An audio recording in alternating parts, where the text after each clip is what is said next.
नमस्कार, मैं हूं धर्मेंद्र। आप देख रहे हैं online news India.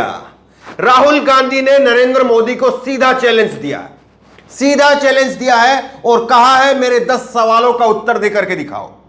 Congress party के ऊपर बीजेपी हमलावर है और बीजेपी के ऊपर कांग्रेस पार्टी हमलावर है। बीजेपी कह रही कि ये तो सोनिया गांधी के लिए, गांधी परिवार को बचाने के लिए प्रदर्शन कर रहे हैं, जनता के मुद्दों से इनको कोई मतलब नहीं है। अब इसका काउंटर करते हुए राहुल गांधी ने 10 सवाल दागे हैं।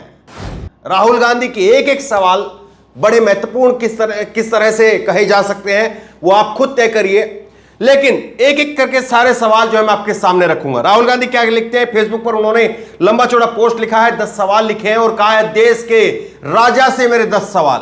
क्या लिखते हैं राहुल गांधी?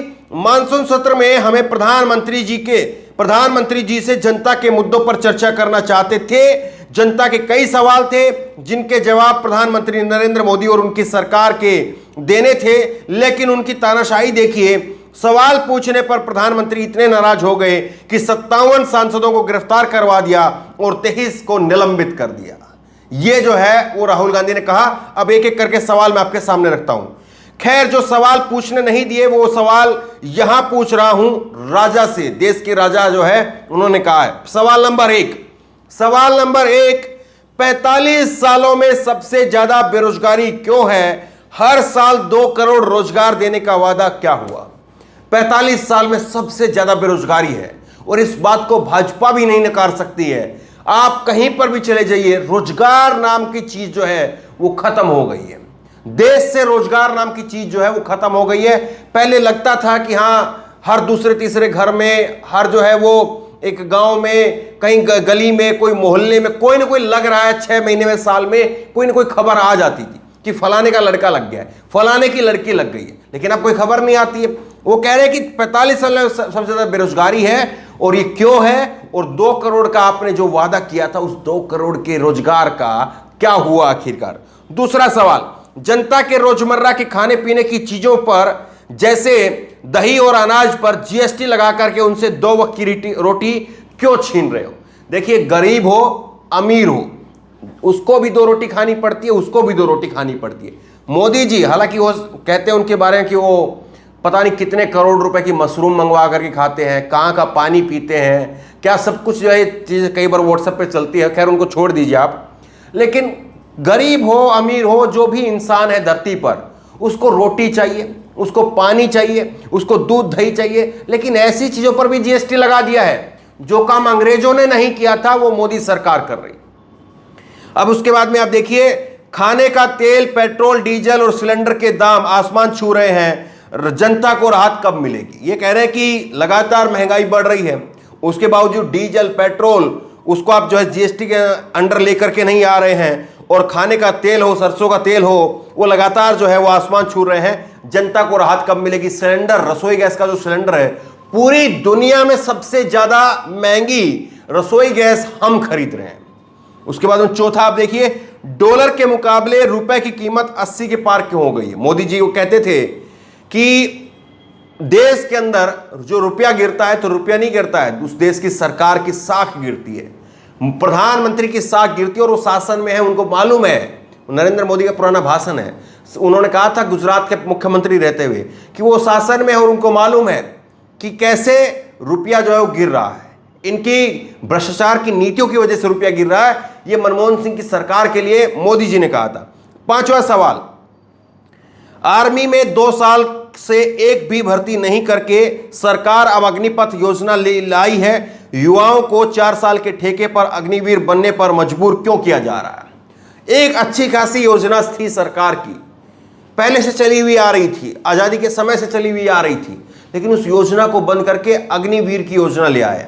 4 साल के लिए मैच भर्ती करेंगे और उसमें जो संख्या है वो भी फिलहाल के लिए कम है। अब आगे क्या होगा वो मालूम नहीं, लेकिन आप बताइए कि एक परमानेंट जो हमारी योजना थी उसको बंद करके एक आप लेकर के आ गए 4 साल की अग्निवीर। ये आखिरकार क्यों लाए? इस पर सवाल पूछा है। 6ठा सवाल पूछा है, लद्दाख और अरुणाचल में चीन की सेना हमारी सीमा में घुस चुकी है, आप चुप क्यों हैं और आप क्या कर रहे हैं? अब देखिए, ये सवाल गंभीर हैं। इन सवालों को आप जो है वो ऐसे उछाल करके, बदनाम करके खत्म नहीं कर सकते हैं। और इसीलिए जो है अब सवाल जो है वाजिब हो जाता है कि लद्दाख के अंदर, अरुणाचल प्रदेश के अंदर चीन की सेना जो है वो हमारी सीमा में घुस चुकी है। कई रिपोर्ट आई, एनडीटीवी की रिपोर्ट आई, गांव के गांव बसा लिए हैं। और लेकिन उसके बावजूद मोदी सरकार कहती है ना कोई घुसा है, ना घुसा हुआ है, और ना ही हमारी पोस्ट किसी दूसरे के कब्जे में है। फिर उसके बाद में बात ही खत्म हो जाती है। 7वां सवाल देखिए आप, फसल बीमा से इंश्योरेंस कंपनियों को 40,000 करोड़ रुपए का फायदा करवा दिया, मगर 2022 तक किसानों की आय दुगनी करने के आपने वादे पर चुप क्यों है। ये जो है मोदी सरकार के लिए कहा है कि आपने 40,000 करोड़ रुपए तक का उनको फायदा करवाया, लेकिन 2022 तक आपने खुद कहा था कि देश के किसानों की आय दुगनी हो जाएगी, उस पर सन्नाटा है। 8वां सवाल है, किसानों को सही एमएसपी के वादे का क्या हुआ। सरकार किसान आंदोलन में शहीद किसानों के परिवार को मुआवजा क्या मिलने का क्या हुआ। सरकार ने कहा था कि हम मुआवजा देंगे, लेकिन अभी तक सरकार ये भी नहीं बता पाई, सदन में कह दिया कि हमें नहीं मालूम है। सरकार ये भी नहीं बता पाई है कि किसान कितने शहीद हुए हैं, कोरोना के अंदर कितने लोग शहीद हुए, उसका सही डाटा नहीं है, इनका सही डाटा नहीं है। इसीलिए एनडीए की सरकार के लिए विपक्ष की तरफ से कहा जाता है नो डाटा अवेलेबल। ये नो डाटा अवेलेबल की सरकार है। आप डाटा पूछिए, पता नहीं है, मालूम नहीं है।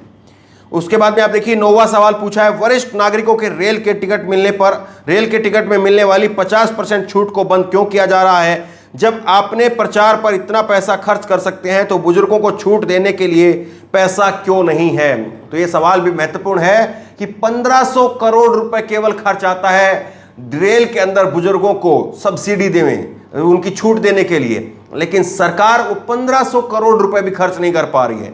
3-3 हजार करोड़ की मूर्तियां लग जाती हैं, हजारों करोड़ रुपए में रैलियां होती हैं, हजारों करोड़ रुपए में चुनाव का प्रचार होता है, लेकिन बुजुर्गों के लिए 1000-1500 करोड़ रुपए भी सरकार के पास में नहीं है। यह भी सवाल पूछा है। 10वां सवाल है, केंद्र सरकार पर 2024 में, बड़ा महत्वपूर्ण सवाल है, 2014 में 56 लाख करोड़ रुपए का कर्ज था जब मनमोहन सिंह की सरकार गई थी छोड़ करके। अब वो कर्ज बढ़ करके 139 लाख करोड़ का हो गया है, देख रहे हैं आप। और उसके बाद में कह रहे हैं कि मार्च 2023 तक ये कर्ज बढ़ करके 1,56,000 करोड़ रुपए जो है वो हो जाएगा। क्या आप देश को कर्ज में क्यों डुबो रहे हैं, ये सवाल पूछा है। कि इसके आगे राहुल गांधी लिखते हैं, सवालों की लिस्ट बहुत लंबी है, लेकिन पहले प्रधानमंत्री जी मेरे इन 10 सवालों के जवाब दें। कांग्रेस पार्टी को डराने धमकाने से आपकी जवाबदेही खत्म नहीं हो जाएगी। हम जनता की आवाज हैं और उनके मुद्दों को उठाते रहेंगे। तो राहुल गांधी ने स्पष्ट सीधे 10 सवाल पूछे हैं और उम्मीद करते हैं कि मोदी जी शायद उन सवालों का जवाब नहीं देंगे। तो कांग्रेस की तरफ से, बीजेपी की तरफ से कम जो है संसदीय मंत्री सामने आए, वो जवाब दे दें, क्योंकि संसद के अंदर ये सवाल जो है 10 सवाल ये कांग्रेस पार्टी कह रही है कि हम उठाना चाह रहे थे, लेकिन हमारे 23 सांसदों को आपने सस्पेंड कर दिया, 57 से ज्यादा सांसदों को गिरफ्तार करवा दिया।